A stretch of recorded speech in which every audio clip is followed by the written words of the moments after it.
Halo semuanya, perkenalkan nama saya Sofiatun Hasana dengan NPM 212201107.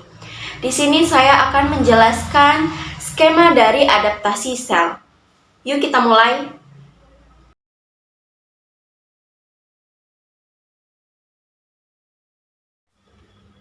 Baik, saya akan menjelaskan dari mulai sel itu normal sampai respon ketika sel mengalami stres. Jadi, sel secara normal berada dalam kondisi yang disebut homeostasis, yaitu ketika sel berada dalam kondisi kesetimbangan.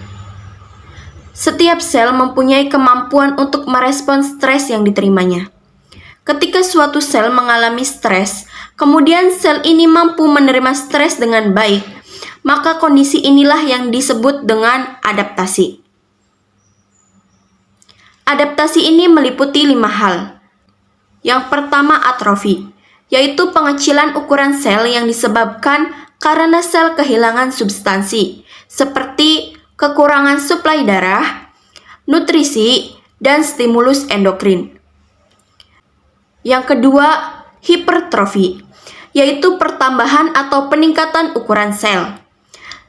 Hipertrofi ini terjadi pada sel yang tidak bisa membelah diri, seperti sel permanen, yaitu ada neuron, otot rangka, dan otot jantung.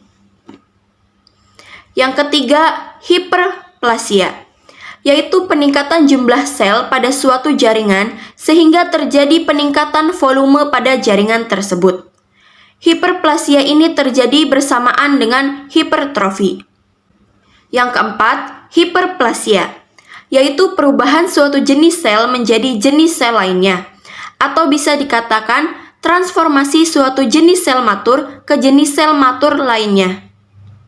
Dan yang kelima, displasia, yaitu perubahan pertumbuhan sel jaringan tertentu, baik dari segi ukuran, bentuk, dan penampilan sel. Displasia ini seringkali menjadi awal perubahan dari tumor ganas.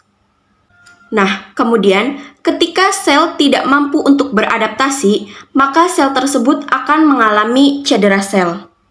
Nah, cedera sel ini terjadi ketika sel menerima stimulus merugikan atau sel tersebut menerima stres melebihi kemampuannya. Ketika sel mengalami cedera, maka sel ini bisa mengalami cedera sel reversibel, artinya sel ini dapat kembali pada kondisi normalnya. Nah, cedera sel reversibel ini juga dapat menyebabkan sel mengalami nekrosis atau kematian sel. Kemudian, sel juga dapat mengalami cedera irreversibel. Artinya, sel ini tidak dapat kembali pada kondisi normalnya ketika mengalami cedera. Cedera sel ini juga dapat menyebabkan sel mengalami apoptosis atau langsung mengalami kematian sel. Nah, apa perbedaan kematian sel dari nekrosis dan apoptosis? Nah, kematian sel pada nekrosis ini disebabkan karena adanya kerusakan pada sistem membran. Sedangkan kematian sel pada apoptosis ini disebabkan karena kerusakan atau fragmentasi DNA. Nah, itu saja mungkin yang bisa saya sampaikan tentang skema dari adaptasi sel. Kurang lebihnya saya mohon maaf. Saya ucapkan terima kasih.